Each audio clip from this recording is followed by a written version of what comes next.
Hello and welcome to today's video. This time we're going to be taking our second look through my vintage first edition hardbacks. So sit back, relax, and let's take a look.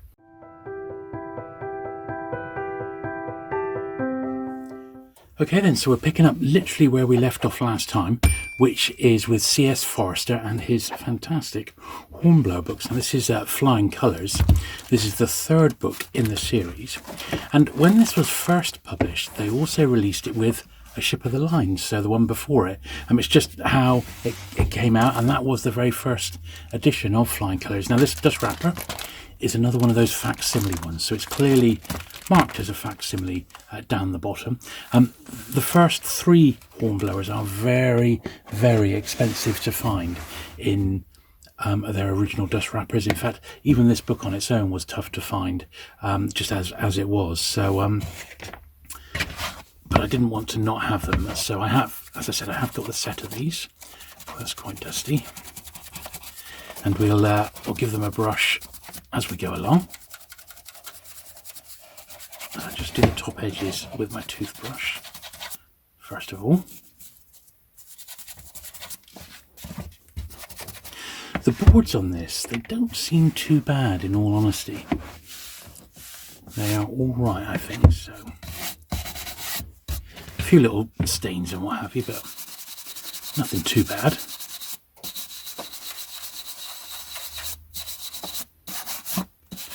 This one I actually bought off a book dealer, off Abe, I seem to recall, quite some time ago. I put a Hornblower set together about 8 to 10 years ago. I don't know how easy it would be to do now, and to be honest, I did sort of accept like a lower grade copy in some cases, just so that I could get the full set.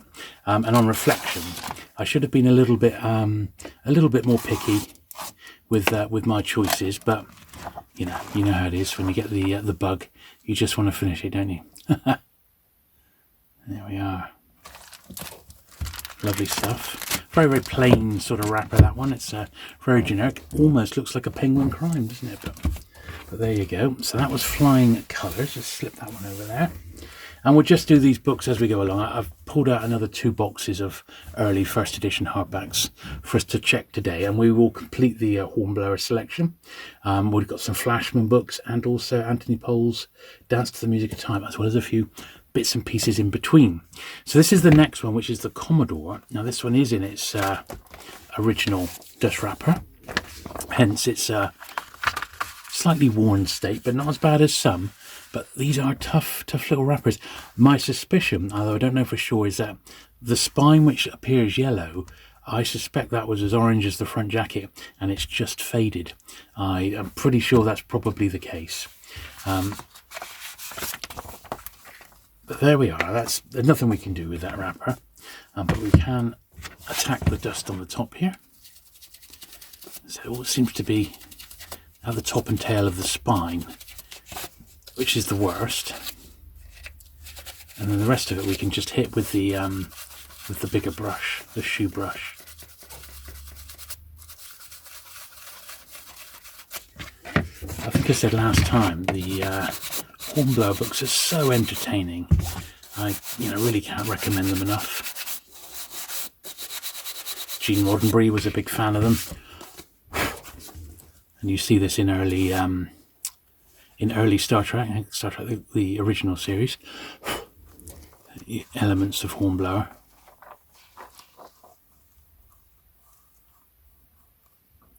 There you are. So this one, not such great quality paper because published just after the war, sort of 1945. So there was rationing still going on in the UK at that time, and publishers had to adhere to that. So some books, look. This was, it's got that little sign, book production war economy standard. This book is produced in complete conformity with the authorised economy standard. So basically, they couldn't just go to town and print really lavish editions. They had to sort of keep to a set sort of paper budget, and that's what they've done here. So that's why you can sort of tell a book from that period. It's ever so slightly skew with this one. Barbarossa. That's interesting. So Barbarossa, we will see a little bit later. He's the guy who did the front jacket. He did the Flashman jackets, or at least the early ones. So we'll have a look at some of his work 25 years after this was published in a little while. That's really interesting, actually. Right, now we've got Lord Hornblower, and you can see this one's in a bit of a sorry old state. It's got some of the dust wrapper actually missing here. But once again, it is the original one, and it is quite scarce. But one I wouldn't mind upgrading, you know. Like a few of these Hornblower books, it'd be nice to get better copies of them. Cool, that looks rather dark, doesn't it? I don't think that's ever been cleaned since it's been in my collection.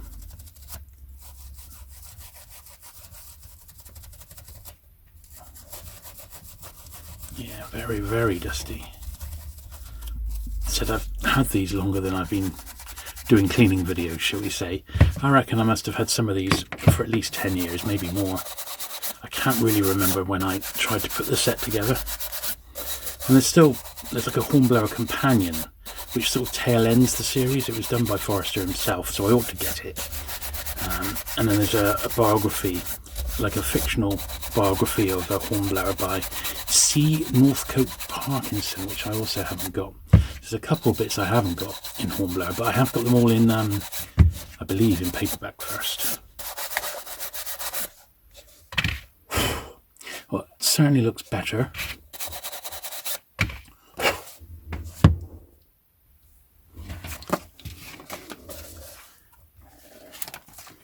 Yep, nice book. Quite a thin one, that. So what the weird thing is when you collect the Hornblowers in first edition is they're not in the order, the chronological order of the character. So Lord Hornblower is the very end of Hornblower's career, looking back at an earlier adventure, whereas this, I think C.S. Forster, or rather his publisher, realised what a hit they had with the Hornblower character, and so they went right back to the start of Hornblower's career when he was just a midshipman, and that's what this one is here. It's one of my all-time favourite of the Hornblower books. His very first one, there he is on the back. Churchill was a big fan of the Hornblower books.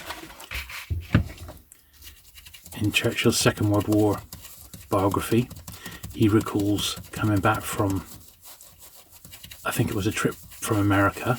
He was just in a very small plane, flying sort of under the radar, and he came in over Plymouth and then flew up through the UK up to London. And he said he entertained himself on the flight with the latest Hornblower novel, which Forster had sent him, which I'm imagining is this one. In actual fact, Churchill would have got a copy early, I would have imagined, before this was published properly. And he was a huge fan, so that's fantastic.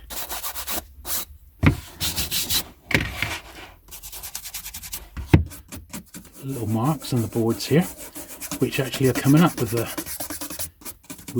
brush on them. Don't know what they were.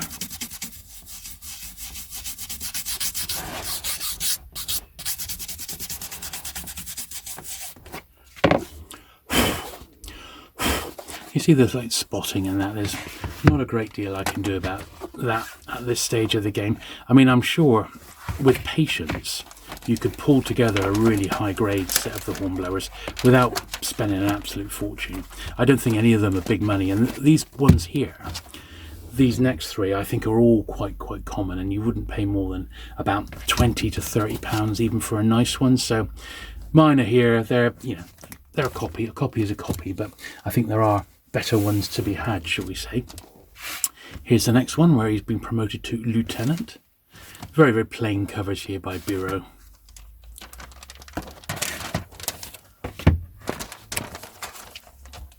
Tough to find these in nice grey because of all the black on them. So the slightest little chip shows up so much on these.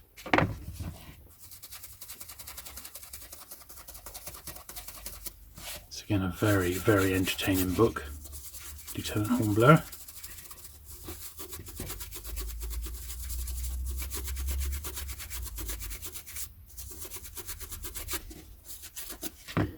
I gotta admit, last time we did these I had a really great time going through them. So I hope you enjoyed that video as well. I think it's gone down quite well. And I've got the next sort of couple of months worth of videos planned now. So after today, we got the next batch of vintage Penguin paperbacks. Then we're going to be doing some more hardbacks. Then we're going to be doing pans. Then more hardbacks.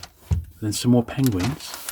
And then we're doing my complete Judge Dredd graphic novels.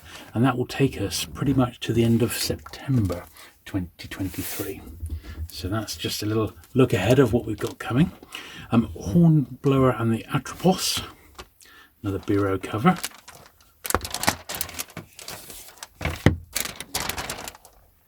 Not too bad a copy. That's just, you know, absolutely presentable. One of the better ones in my collection, in all honesty. Not my favourite of the books, but it's not too bad dust-wise either. It's a pretty clean example, this one.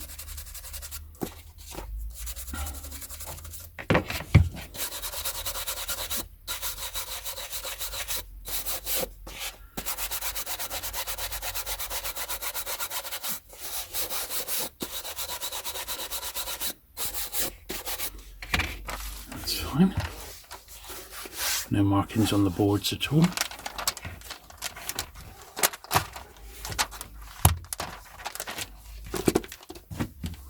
And you see a lot of these have already been covered in my clear plastic wrap, which I'd like to put some of my hardbacks in. So a fair few books that we'll see today will be in that plastic wrap. Once again, it's slightly cocked where the book has been read a few times. I've got to admit, I've never read them in hardback form. I've always read my Penguin editions, which are really lovely. They pretty much printed the full run, bar the last 3. Another bureau one now, Hornblower in the West Indies.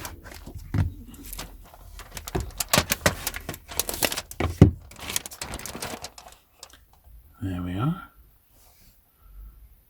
Very, very nice. These are all Michael Joseph, that was his publisher. Nice blue boards on this one.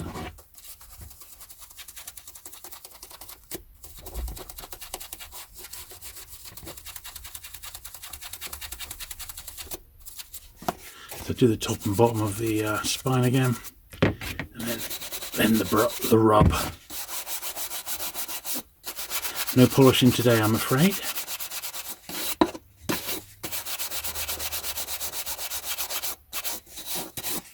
This one's got that tiny little bit of blue there. I don't know if you can see that little spot. Whatever it was. It's got the worst of it off. Sometimes little things get caught between the boards and the dust wrapper.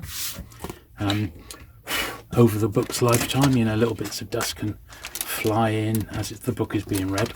Personally, I always take a dust wrapper off, and then I would read the book in hardback. I wouldn't read it with the dust wrapper on, if I could help it, you know. Next we've got Hornblower and the Hotspur. Another tough one to find. These are tough to find in nice condition, you know. I mean, they really are. It seems to be the wrappers that are the toughest things, but maybe I just need to have another look and possibly upgrade a few of these. I mean, I'm not massively worried about having these, but you know, I still would like better copies. As I said in the past, your tastes and what you're prepared to accept when you're a collector, they seem to you get more picky as time goes on, shall we say, you know. And I think that's true with most collectors. You start getting books that are in really great nick and you want them all in that nick, and sometimes they're just not out there. Or they are out there, but they're really, really expensive, so I'm prepared to take a lower grade just to have a copy. But now that I think I've got all of these, I think there's a few I wouldn't mind upgrading. Certainly Lord Hornblower, because that's got the actual loss from the dust wrapper there. This is quite dusty.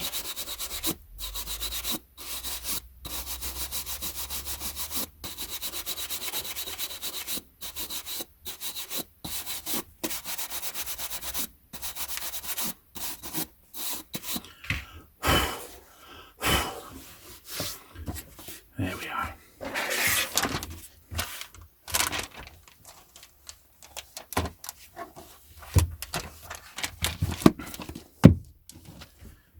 Lovely. Now we've still got one more to do, the last one today, which is Hornblower and the Crisis. Now this one, I remember getting, this is the one which was never finished because C.S. Forester died while he was writing it. So it's not, it was, you know, left unfinished, and a few people, a few like Forester scholars have finished it off, but I've never wanted to read this one because it was an unfinished one. But my copy's actually, my dust wrappers are laminated, someone's laminated it, but it's, I think it's quite scarce, this, for some reason. I don't know why. A lot of them are scarce, but it's nice and clean now. But yeah, my dust wrapper for this one is actually laminated. And this one was in 1967. But I think they've all really benefited very, very well from having a clean there. So that's good stuff.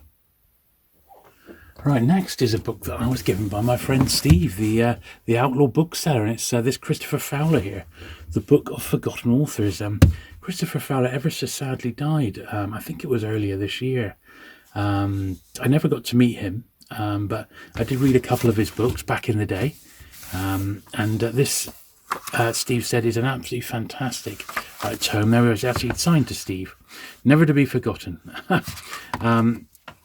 And apparently it is really good. It's a real book collector's book. So this one is very much on my list of books to read. So I'm just going to give it just a very cursory, because it's been on my bookcase and we're doing every single book in order. There we are. So that's that one. Now we're on to another one of my favourite authors. It's Dick Francis. So he was the jockey. He was the Queen's jockey, in fact, who then went on to become an author. And Dick Francis wrote about 40 books, and then his son took over the series. And what I'm trying to do is, rather than just collect them as is, you know, why make it so easy on myself, I hear you cry. So I'm trying to get a set of his books signed. And if I can't find the book signed, because I'm flat signed at that, I'll get a bit of related memorabilia to put in them. So this is a photo of the author, and it is just a signed still. There we are, Dick Francis. There he is with his signature. And it's undedicated. This would have been just like a publicity one. So I'm going to put that photo in with this copy of his biography, so his autobiography. So this was Francis's first ever book. It got revised 3 times as his career went on, but this is the very first printing of it. Quite scarce, but it is his autobiography. It's not actually one of his famous racing stories. So it is super rare, I have to say, and you know, you see copies. Well, I'm not 100% sure quite how collectible Dick Francis is these days, because he no longer writes, and I don't know how popular his son is, Felix Francis. But every single Dick Francis book I've read, and they're all sort of around the world of racing and breeding and things like that, I have been absolutely bowled over by just how fantastic they are. They really, really are excellent. I think he's a cracking author. But this is his, this is his autobiography. So that's his first one. Here we are, first published 1957. Brilliant stuff. And I know, you know, for some people it's a little bit controversial, people who don't agree with sort of horse racing, or, you know, things like the Grand National, for example, you know, with steeplechasing. It is, you know, that is the very sad part of horse racing, but it's not all about, you know, the big ticket events like that. And there is another side to it, and I think Dick Francis over the years has covered it all, basically. So there we are. So that's his very first book with the still inside, which is very nice. Now, his first work of fiction is this one. It's called Dead Sir, and it's legendary scarce. I mean, it really is almost impossible to find. Copies are out there, and one, if this is a facsimile dust jacket. So once again, it's a first edition book with a reproduction jacket on, a beautiful one at that. But this one in top condition is, you know, it's a £1,500 book. So I'm more than happy to have this facsimile version of it. But there is that sort of classic jacket. Very, very nice indeed. Absolutely gorgeous. I think it did get re-released, this one, with the original jacket on. Once again, because I haven't got a signed one, I've just got a first day cover here from Epsom, 5th of July 1978, home of the Derby, and that's signed by Dick Francis along the front there. So, you know, a genuine signature there to keep with his first book. So here it is, a pretty, even without a wrapper, it's a £200-300 book, this one. I didn't pay that myself, but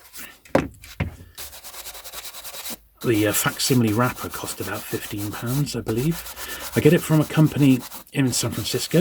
I've actually got a few books that we will see coming up. I think a couple today, and certainly some in the next video, which I'm actually waiting to get facsimile wrappers on. So I've got a couple more in that department. There we are. And there it is, the very, very first Dick Francis. Work of fiction, 1962. There we are, just the one other book listed, which was his autobiography there, The Sport of Queens. And just the one date there rather than any reprint information. That's how you tell it. So that is his very, very first book. And I wish I could afford a nice copy of the original with an original wrapper, but beggars can't be choosers, and I'm more than happy to have that because that is an absolute beauty. And I'll put my little first day cover in to keep my set of signed ones, because although that's not really the book, it is his signature, which will suit me just fine. So next we've got Nerve, and this is an original one with an original wrapper. It's been price clipped, but there's another author photo that's been signed, which I'll keep in with that one, because this isn't a flat signed edition, but the wrapper is an original, which is very, very nice. It would have historically had some tape over there, which has been removed, but the actual book I think is quite nice. Just some dust for us to take off, I think.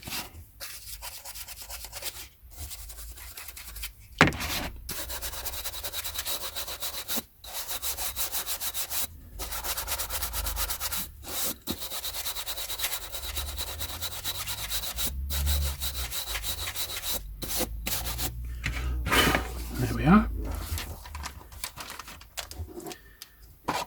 Very, very nice. I'll put the still inside there. Let's see what it says. Yeah, Sport of Queens, Dead Sir, and Nerve. Which means, I believe, that the next one should be this one for Kicks. Now, this one took an awful lot of tracking down, and in a way, I got it in the end. I got it for a good price, but I've been looking at copies that were much, much dearer, and there was one that was a beautiful copy, but the dust wrapper had been restored, and I don't know how I feel about it. But this one, well, I've got it for now, but I'm not 100% happy with it. It's in a Brodart sleeve, and to be honest, it's really worn. It's not like the lovely ones that I have, so I don't know. And they've got, you can see there's actual dust wrapper loss there. To be honest, this one is here on borrowed time. But let's have a look at the actual book. So that's come from South Africa in Johannesburg. So the book itself isn't too bad. A little bit of spotting, but I could almost live with that. What I really need is a better dust wrapper. Now, I could pick up a facsimile, but I don't think I want to. I'd rather try and track down a nice one. But as I said, when I was looking for one regularly, the last one I found was restored, and they'd done it. It looked fantastic. You couldn't tell it was restored, but at the same time, that's better. At the same time, you sort of knew it was. So I don't know. I'm not sure what to do with this because it looks awful. It's really matte and dull and horrible, really. But they've sort of backed it with green so that you can't see where the bit of the wrapper is actually missing, or they've coloured it in. You know, I mean, it's really, really not very nice. So I don't know whether to take it out of this horrible thing.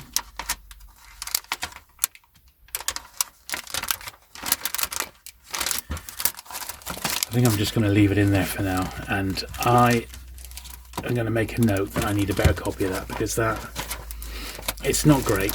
It's letting the side down, isn't it? It's letting the side down. It's not signed. I haven't got a thing to put in it either. It's just a little bit too grubby, but it is a rarity. That's the thing. It is a rarity. Now we've got odds against. Now this one's actually bagged up, so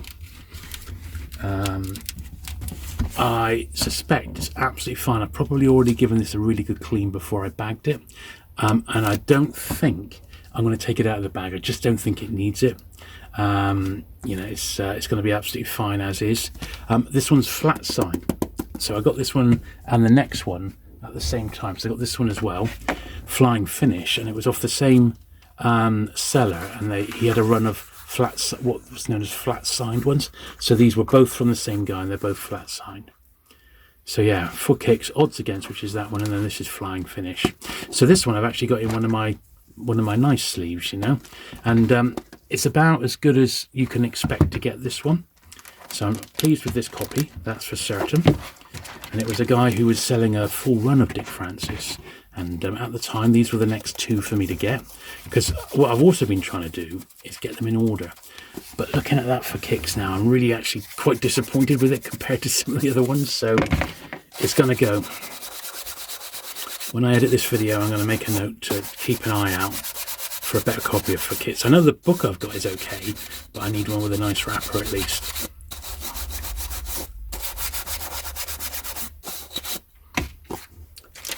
But that is very, very nice.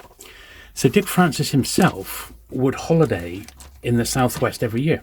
He'd, you know, Paynton, Torquay way, and I had a book dealer friend of mine he would always stay at the same hotel, and this book dealer friend of mine would go up to the hotel with a bag of his latest Dick Francis pickups, and he would get him to sign them all. So after he would wait for him to go down for breakfast, he'd say, "Can I catch you on the way out to do some signing?" He'd say, yes, of course. He actually knew, he was called Russell, he knew my friend by name, and did it. Now this is another one which has proved particularly difficult to find, and I'm certain that is a faded spine. But it's a tough book to get, and I got this one cheap in the end. I did get it cheap, and the dust wrapper was protected. I remember now, it was an ex-library, so I don't think this is signed either. No, but it is a first. So once again, I'd say this is probably here on borrowed time, because it's not the standard that I want to do, and I'd rather wait and find a signed one, which do turn out. And usually when the signed ones turn out, they're only like a £5 or a tenner more than a regular one, because Francis himself was a very, very prolific signer, so you can get signed ones. You just need to be patient. And I've sort of taken my eye off the ball a little bit with these Francises, but once you've got the first 10, and this is the last one I've got, once you've got the first 10, everything else, books 11 to 40, are really, really easy to find, all in first edition, all signed, because they had big print runs. He was a big bestseller right up until the very end, and you won't have trouble at all finding the later ones. So the key is, don't accept anything less than mint, because they are most definitely out there. So next we've got the first Flashman book, and I said we'd see him again, Barbarossa. So this was a reissue of the very first Flashman book. Boy, is this a good read, I tell you. This is really, really something I very much recommend, Flashman. So if you're not familiar with the character, it's from Tom Brown's School Days. Flashman was the bully who appeared in Tom Brown's School Days. And George MacDonald Fraser revived the character and brought him back in the there he is, as the series of books, Flashman, The Cad and the Bounder. So here we are. Facsimile edition, first published in 2014. The original, by Herbert and Jenkins, was in 1969, and I do like historical fiction, And I love the Flashman books, although I haven't got them all in. I've got them all, but I haven't got them all in first edition. But here is the first edition of the very first book. One of my all-time favourite first editions. Very, very hard to find these without faded spines. And this one, you can see there's no fading at all on this one. Very, very hard to find these in perfect condition. They're just super difficult to get. The price of this one has sort of remained pretty steady at about £100. You can be lucky. I think I paid about 50 for mine, but if you're lucky, you can pick the Flashman books up quite cheaply. Once again, MacDonald Fraser was quite a prolific signer, although I haven't got any signed by him, but one of his later Flashman books actually came, and I sold it at the time as a signed limited edition. I think it's called Flashman at the March, something like that. So you can actually buy that in like a slipcased signed edition. But this dust wrapper, it's an absolute classic. It's a real classic, and this is an absolute highlight of my first edition collection. And when I do eventually get all the Flashman books, I shall do a dedicated video on them. I'm also pulling together the paperback set. They were in first. They were published by Pan. And I've got about the first 6 or 7, and then they moved over to HarperCollins towards the tail end of his career. I've only got 5 Flashman books, and one of them's a bit iffy, but we'll have a look at the 5 that I've got. I think this one, the second book, Royal Flash, is actually harder to find in nice condition than the very first one. And this was a very, very tough find. It took me ages, and I mean like over a year, to get one at a price I could afford. So, same Barbarossa dust jacket, the faintest signs of a bit of fading on the spine on this one, and it has actually, I remember, yes, it's got sellotape repair on the inside.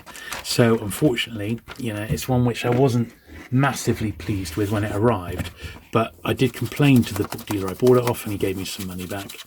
I said, look, it'll do for now, but it's not great. But I knew just how difficult a copy it was to get.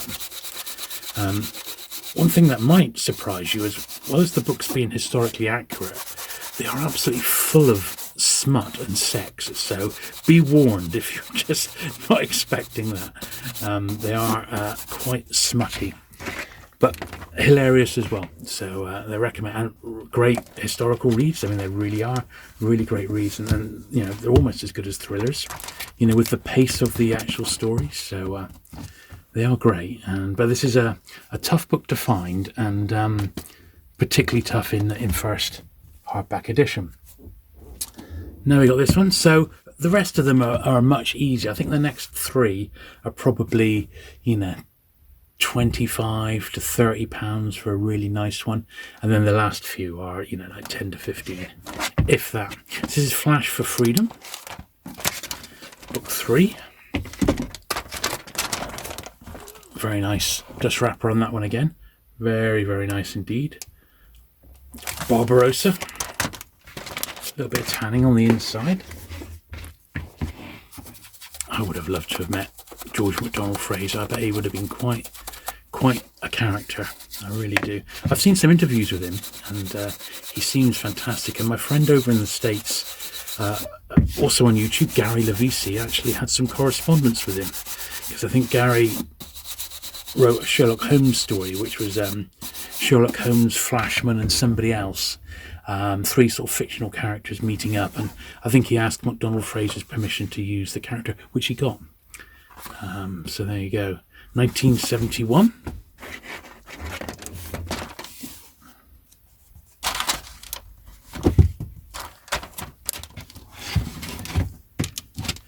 Absolutely beautiful jacket, aren't they?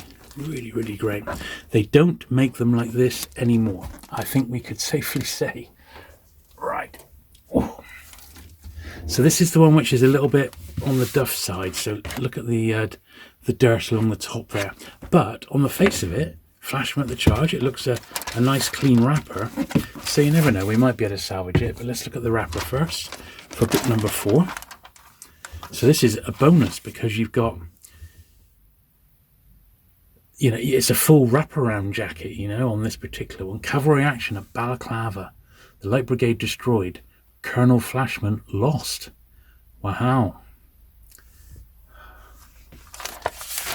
So beautiful copy of the dust jacket, but it's the book itself. So it's got that terrible foxing along there, but let's see how it is the rest of it.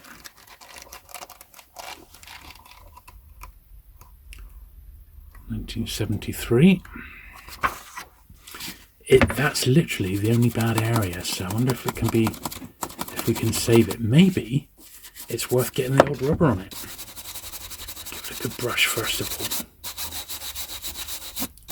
Yeah, I wonder if we could get some of that spotting off, because if we could, we've got a nice book there which I don't need to replace. I think it might be a bit of a tall order, to be honest.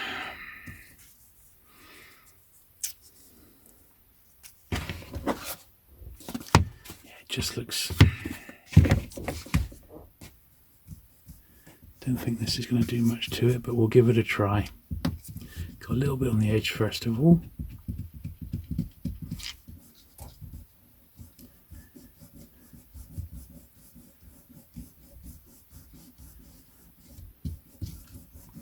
It's not an expensive one. These are, you know, absolutely mint unread would be about £25. I think the copies that I got of these ones only cost me about a tenner each, because they are definitely on there. But looking through them again, it's made me want to track down to finish the set off, because there's 12 in total, and they do make a really, really beautiful run. As I said, the actual books themselves are just terrific reads. They really, really are. Well, I think we are making a little bit of headway, and maybe we are making it slightly cleaner.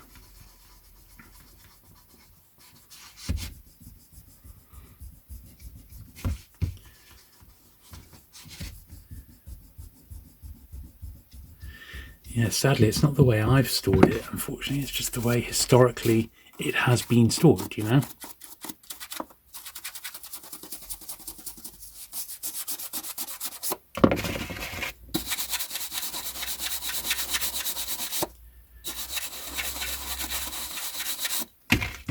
Well, I mean,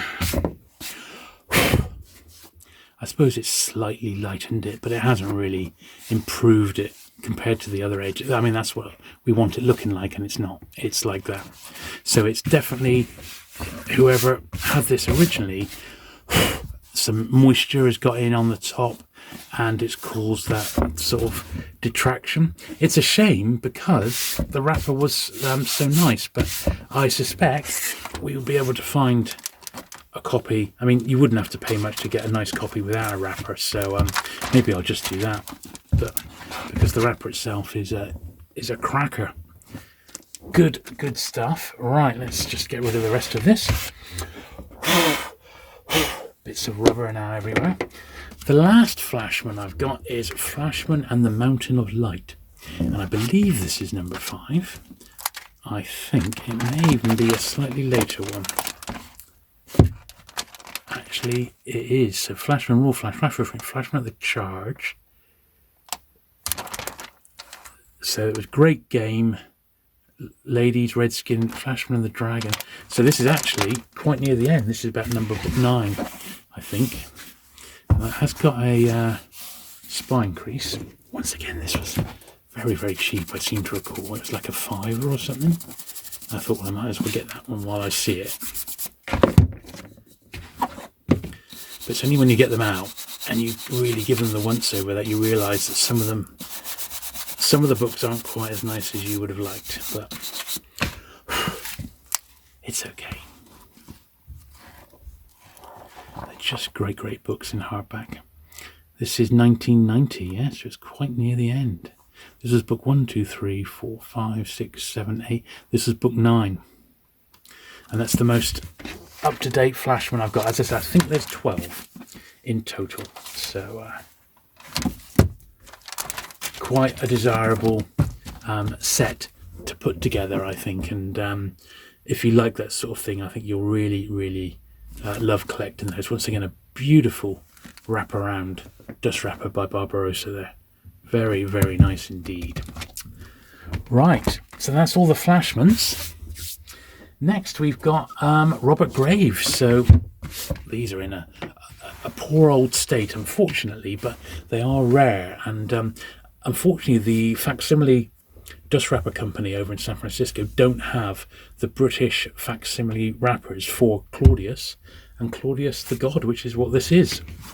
This is the original first editions of Claudius, I Claudius and Claudius the God, from the 1933, 1934, 1934. There we are. So here they are. Very, very nice.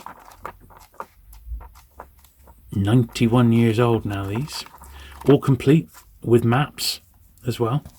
They'll fold out, not maps, but they've got fold out family trees and things in them. They are totally complete.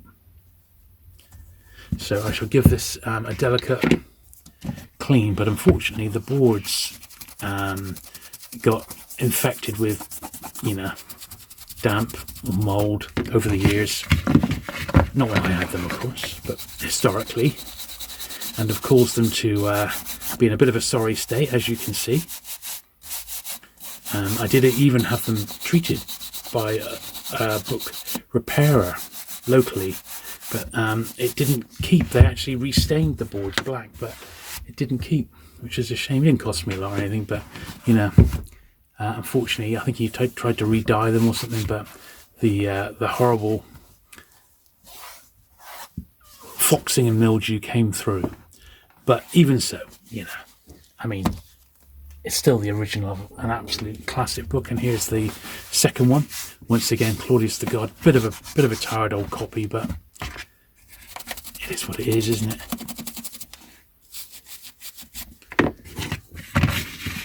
I bought these off a dealer locally, paid about £16 for the pair, and he himself had picked them up at a boot sale. So there you go. Amazing, eh?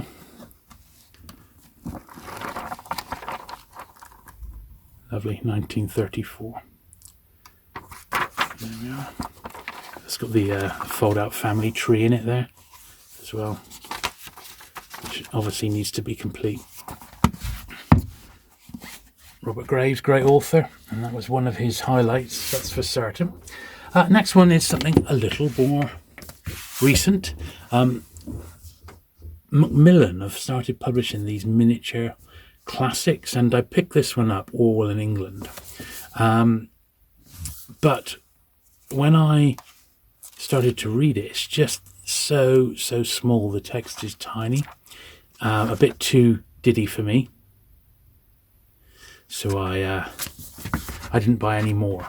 But what happened is when Orwell, Orwell officially now has been dead 72 years, and when it hit 70 years, any publisher in the UK was then able to reprint any of his works without having to pay. They weren't in copyright, so anyone could do their own editions, their own audiobooks and things like that. So I've actually read 2 Orwell short stories or short essays on audiobook on my other channel, in actual fact. Right, so there you go. Okay, so children's book now, bit of an odd one. It's a Beatrix Potter. This is my one of my favourite Beatrix Potters when I was growing up, The Tale of Piglin Bland, and this edition is the 3rd printing of this. Very, very beautiful book. It dates back to, I believe, the 1920s, something like that. It's an absolute beauty, as you can see. Very, very nice indeed. As I say, it's not the first, but it's an early printing of it. I think it's like the 3rd. In fact, I'm sure it is the 3rd. Yeah, 1913 copyright.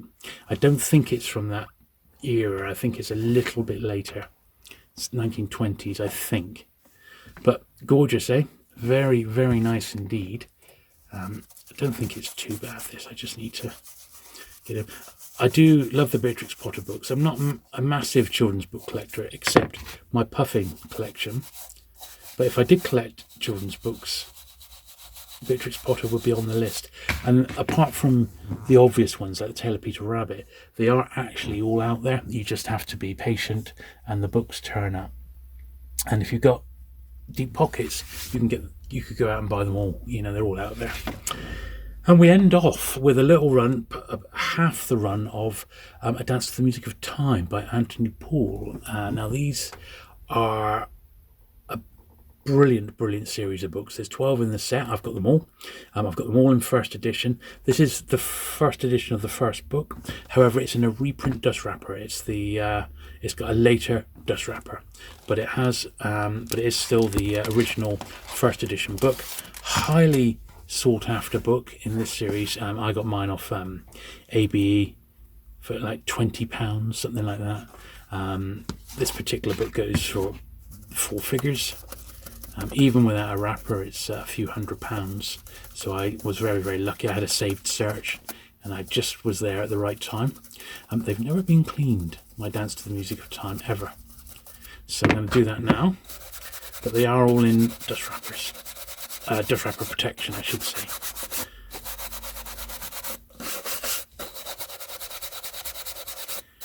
But I love the series of books. I've had this set for quite a long time, many years. And if you've never read them, all I can do is recommend them strongly. They are great. Yeah, it's got a 4th impression dust wrapper wrapped around a first edition book, which is first published 1951. So quite nice to have it in a wrapper. Better than it being sort of naked, as it were. I much prefer to have it in a dust wrapper, and very nice indeed. The rest of them are all first dust wrappers, to the best of my knowledge. So Buyer's Market, this is book 2. And I found a copy of this one. This is another, obviously, scarce book. I found a copy of this, a reprint, at in a charity shop, in a dust wrapper. I was like, wow. Couldn't believe it. So this is slightly the worse for wear, but I'm pretty sure it is a first edition.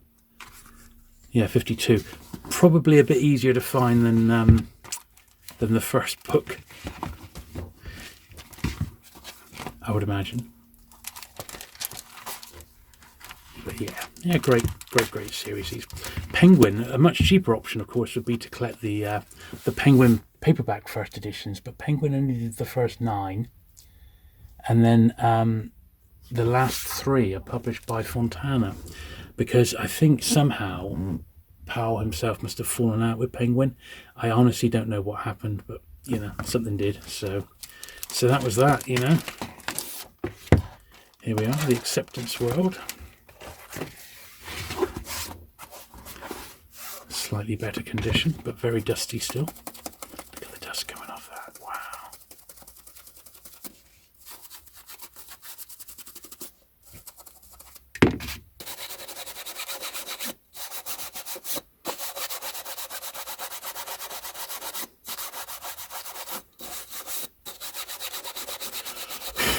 Wow, plumes of dust. As I said, these have never been done. I wrapped the dust wrappers, but I never sort of cleaned them properly on the boards or the page edges or anything, so consequently they are very dusty.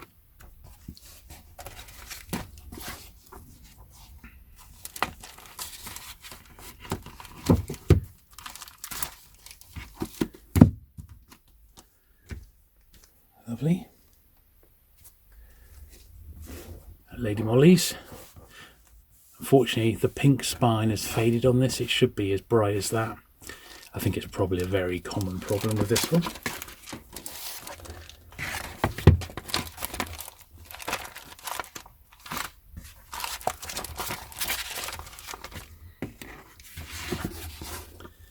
I have a feeling, I'm not sure, but yeah, very nice copy. Got that little spot there, which is a shame.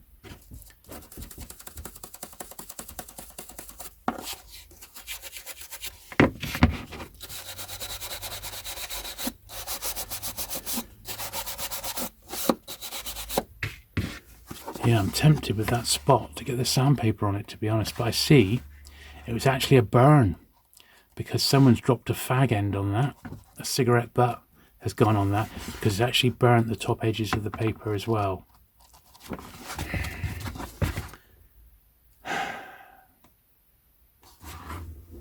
Well, I do have some sandpaper, and I am going to try and put a little bit on there, see if it will take it off.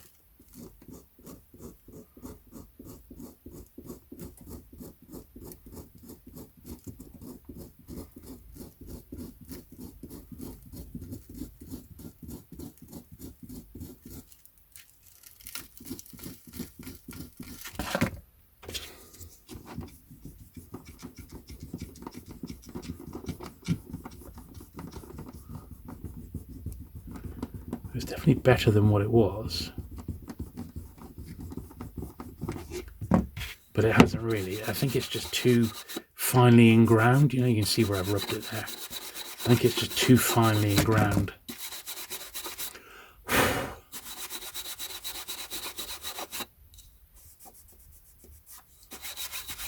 Slightly better than what it was, shall we say, but still got a mark there. Oh well. It's okay. We're not going to lose any sleep over, are we?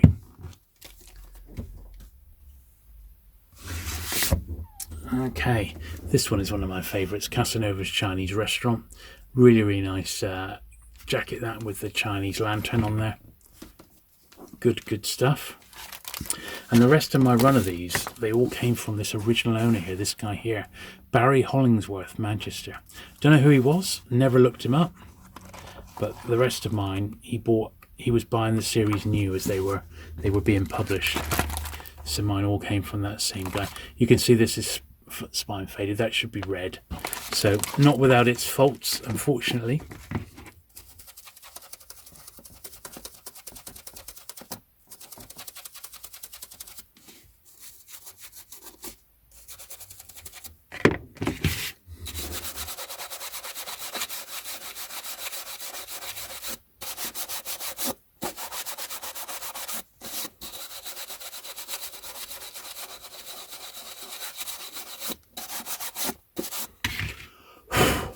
Okay, it's got a little pencil mark on the side. Let's I think we'll get that one out while we're here.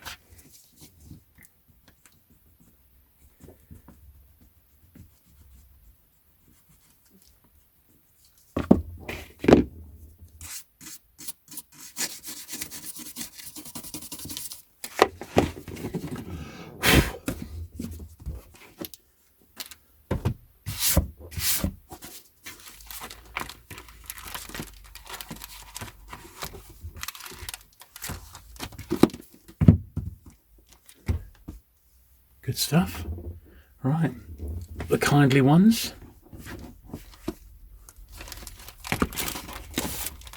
Once again, a little bit of sun fading there, where the book has been stored, not by me, but by the original owner, which I'm guessing is Barry again. Yeah, Barry Hollingsworth.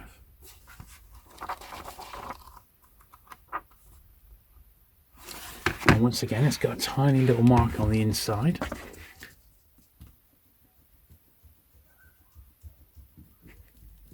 Which we're going to rub out.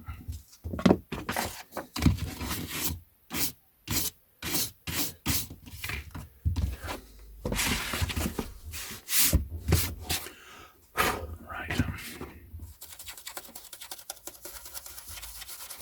Yeah, so as we approach the last book, I hope you've enjoyed this second look through my early first edition hardbacks. I've been enjoying going through these, I really have, and making a few notes of a few books to upgrade with my more critical, experienced collector's eye. You know, as time goes on, your standards go up, and I've certainly seen some which I would rather were in better condition than the ones that I've got, but you know, it is what it is, isn't it? If you've not already, do please hit that subscribe button for regular vintage book cleaning action. That's quite a nice one. That's actually not too bad. I try and bring a video out every week. I think we've only ever not done that once, I've managed to keep ahead of the schedule, and we've still got lots of Pan and Penguin to do, but most of the other paperback collection, I think we've pretty much done it all now. Pretty much. But there's always stuff around the corner, isn't there? But yeah, next week we're going to be doing Penguins, the next batch of vintage Penguin paperbacks. So look out for that in 7 days' time. Thank you very much for watching today, and I look forward to seeing you again very soon. Bye.